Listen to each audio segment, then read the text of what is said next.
Student, मैं doctor अपराजिता। जैसा कि आपको पता है कि GIC mains written exam biology में क्लास मैमल्स से क्वेश्चन अक्सर करके पूछा करता है। तो आइए हम देखते हैं कि वो कौन सा क्वेश्चन है जो बहुत ज़्यादा इंपॉर्टेंट है जीआईसी मेंस रिटन एग्जाम के लिए क्लास मैमल्स से। तो सबसे पहले जनरल कैरेक्टरिस्टिक्स देखते हैं मैमल्स का। तो पहला कैरेक्टर है इंपॉर्टेंट कि मैमरी ग्लैंड जो होता है वो प्रेजेंट होता है। मैमरी ग्लैंड क्या होता है? मिल्क प्रोड्यूसिंग ग्लैंड होता है।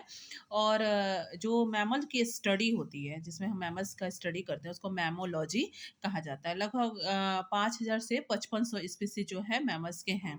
अब जनरल कैरेक्टरिस्टिक्स में देखिए कि हेयर और फर जैसे होता है, बॉडी पे हेयर और फर जो होते हैं प्रेजेंट होते हैं और जो कि क्या करते हैं, टेम्परेचर का रेगुलेशन, जो टेम्परेचर है उसको रेगुलेट करने में हेल्प करते हैं।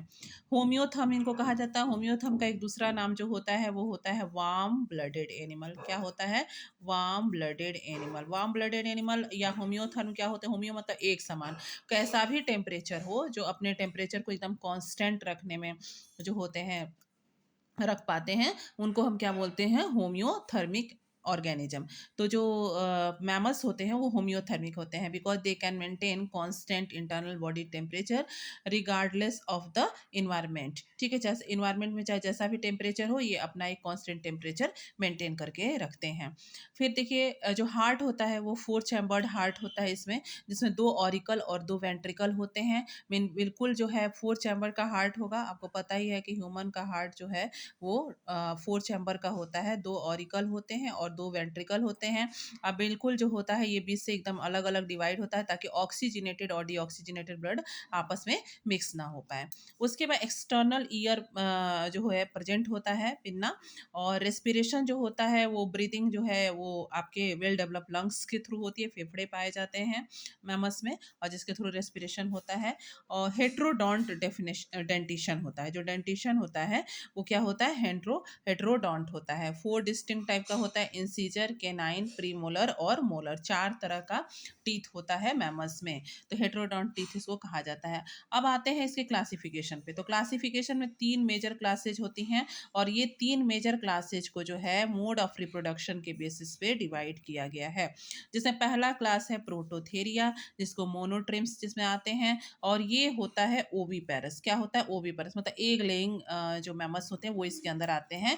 एग्जाम्पल है प्लेटिपस और इकाइडना जिसको बोलते हैं, स्पाइनी एंट ईटर आप लिखिएगा अगर पूछा जाता है एग्जाम में।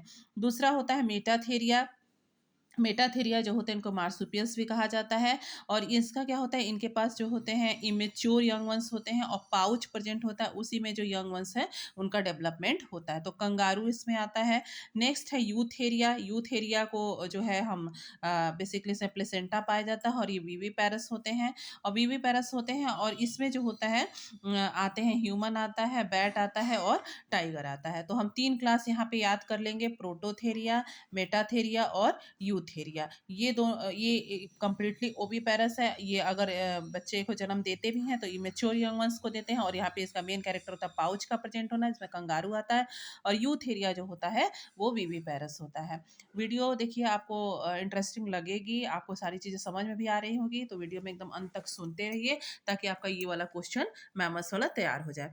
अब जो दूसरा पार्ट इसका आता है जनरल कैरेक्टर, हमने पढ़ लिया कि डिटेल कंपैरेटिव जो होता है मेटाथेरिया और यूथेरिया पे नोट्स लिखिए, मतलब आप उसके बारे में लिखिए, कंपैरेटिव स्टडी करिए। तो सबसे पहले मेटाथेरिया को देखते हैं। तो इसमें रिप्रोडक्शन ऑफ प्लेसेंटा कैसा होता है? तो मेटाथेरिया में होता है प्रिमिटिव जो होता है कोरियो वाइटेलिन प्लेसेंटा होता है। इसको कहते हैं कोरियो वाइटेलिन प्लेसेंटा को बोलते हैं योक सैक प्लेसेंटा। इसमें पाया जाता है कि मेटाथेरिया में।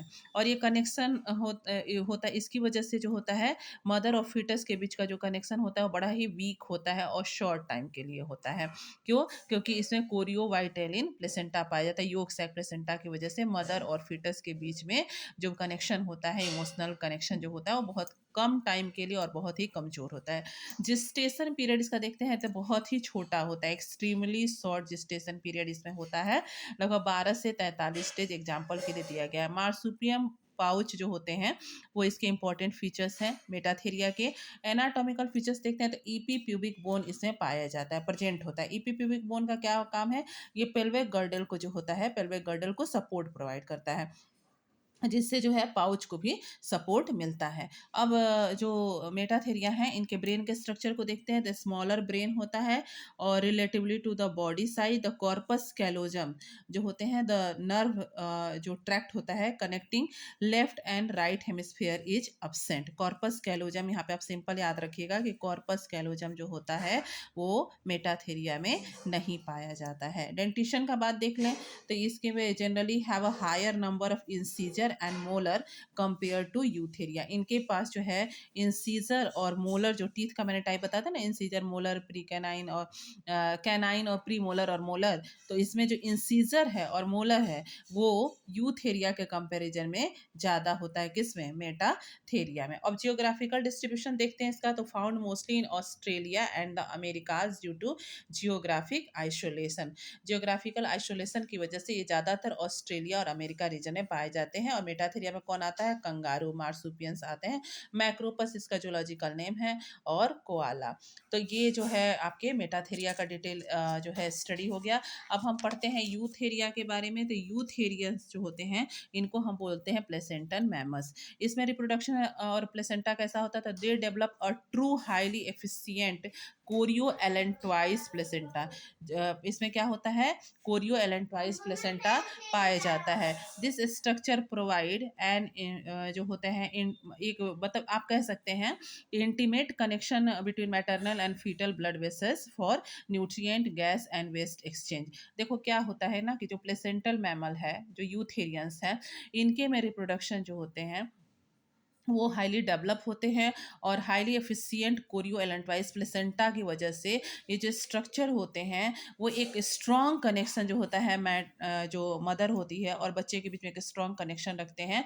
और इस प्लेसेंटा के थ्रू ही जो होता है न्यूट्रिएंट गैस और वेस्ट एक्सचेंज जो होता है माँ से जो है बच्चे में हो पाता है। फिर जिस्टेशन पीरियड देखते हैं, तो जिस्टेशन पीरियड जो होता है बहुत लंबा होता है। इसमें 22 मंथ तक होता है इन एलिफेंट में, जो होता है 22 मंथ तक एलिफेंट में होता है जिस्टेशन पीरियड।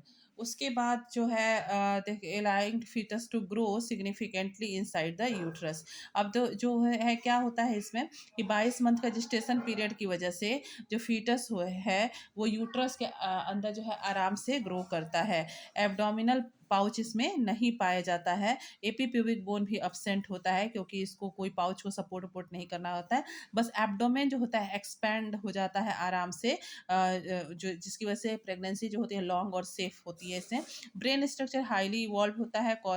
जो है सेरिब्रल कॉर्टेक्स और कॉर्पस कैलोजम जो होता है वो प्रेजेंट होता है। डेंटिशन जो होता है मैक्सिमम इसमें 44 टीथ पाई जाती है। एग्जाम्पल होमोसेपियंस, ब्लू व्हेल और एलिफेंट इसके होते हैं, एटसेट्रा इसमें और भी आ सकते हैं मैमल्स में। तो इस तरह से आप जो है पूरा का पूरा जनरल कैरेक्टर और क्लासिफिकेशन और कंपैरेटिव स्टडी मेटाथेरिया और यूथेरिया का आपने पढ़ा।